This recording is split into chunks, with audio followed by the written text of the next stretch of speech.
L'esthétique typographique, telle qu'on la connaît aujourd'hui, tient ses origines de l'impression mécanisée, inventée par Gutenberg au XVe siècle. Il faisait usage de caractères en plomb, et donc peu de possibilités au niveau des couleurs et des graphismes. Souvent, les mises en page étaient assez saturées de texte, car il fallait rentabiliser l'usage du papier, ce qui était vital pour le développement de la presse écrite et, plus tard, de la publicité.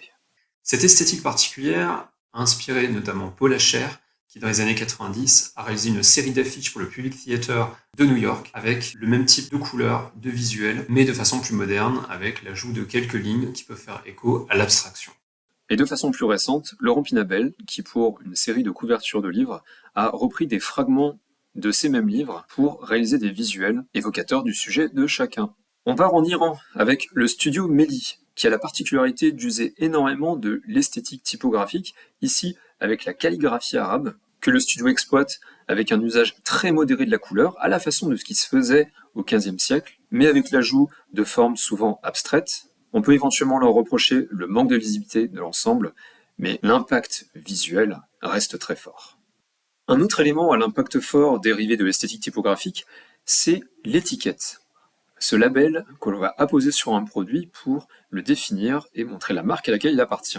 L'esthétique des étiquettes victoriennes de la fin du XIXe siècle continue toujours d'inspirer aujourd'hui les graphistes, avec l'exemple de Dr Pepper, qui pour la chaîne de fast-food Big Fernand a développé des étiquettes pour des limonades, le studio Elmwood pour la marque London Beer Lab, qui a créé une série d'étiquettes pour des bières afin d'accentuer leur aspect qualitatif et artisanal. Et au-delà de ça, ce que permet de faire le graphisme typographique, c'est de créer une histoire, là où à l'origine, il n'y en a pas. Par exemple, dans le cadre de la création d'une marque. La chaîne Douglas Honey-Makeys, dont la communication a été créée par le studio Wink, en est l'exemple. On trouve à nouveau ce motif du label, qui est utilisé non pas comme un élément d'information, mais comme un élément décoratif à part entière, combiné dans cet exemple avec diverses polices de caractères servant à montrer la diversité des parfums proposés, qui donne du rythme à l'ensemble avec ses variations d'échelle et une impression de diversité.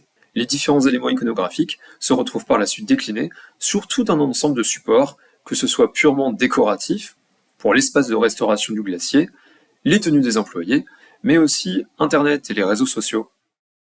Le recours à l'esthétique typographique peut être aussi un moyen d'appuyer une histoire existante. Le musée Champollion à Figeac en est un exemple. Sa charte graphique, développée conjointement avec la rénovation du musée, s'inspire de la couleur de la pierre locale, tout en y intégrant des caractères typographiques issus du monde entier, et son logo intègre, dans la lettre du C, la forme d'un cartouche hiéroglyphique, rendant ainsi hommage à Champollion, qui a permis la traduction des hiéroglyphes.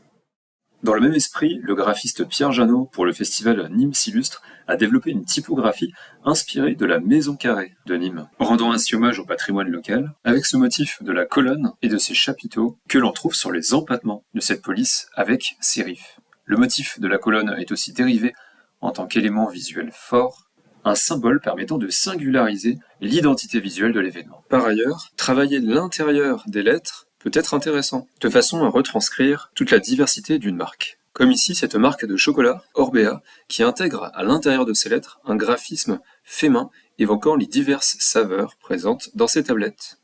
Et à l'opposé de ces différents principes que l'on a pu voir ensemble, on a le no design.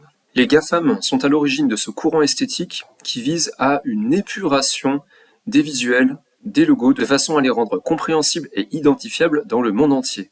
Des marques comme Google, Amazon, Apple ont supprimé, épuré leurs logos pour les rendre facilement compréhensibles par le grand public. Il en est de même pour les marques de luxe, qui avaient à l'origine des typographies très différentes les unes d'entre elles. Au fil des années, elles ont appliqué ce standard du no design pour avoir une esthétique épurée et facilement compréhensible pour un public international. Le problème, c'est que cette esthétique est évidemment très standardisée et perd considérablement de caractère par rapport à celle qui existait précédemment. Les marques, dans leur volonté de plaire au plus grand nombre, en renient même leur héritage, leur histoire. Un autre type de logo fortement apprécié par les marques de luxe, entre autres, c'est le monogramme. Ce type de logo exclusivement typographique consiste à associer les initiales d'une marque entre elles pour créer un symbole. Associer des caractères peut par ailleurs s'inscrire dans une démarche de simplification de l'écriture. C'est ici l'objet du travail mené en 2020 par le graphiste Tristan Bartolini, qui a tenté de trouver une solution graphique à l'écriture inclusive, souvent décriée pour sa lourdeur visuelle, en créant une quarantaine de nouveaux caractères typographiques. Aussi, il est possible d'espacer les lettres, c'est ce qu'on appelle le crénage. En user peut être particulièrement utile lorsque vous voulez transmettre une impression d'espace, d'infini, grâce à l'usage d'une typographie moderne sans sérif, sans empattement. De nombreuses séries et films de science-fiction font grandement usage de ce principe.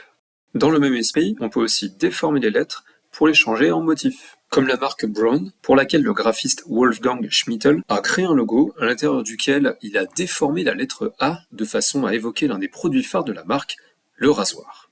Le graphiste Gilly a fait tout un ensemble de propositions graphiques qui, comme le logo Braun, cherchent à travailler l'expressivité des lettres afin de les transformer en symboles.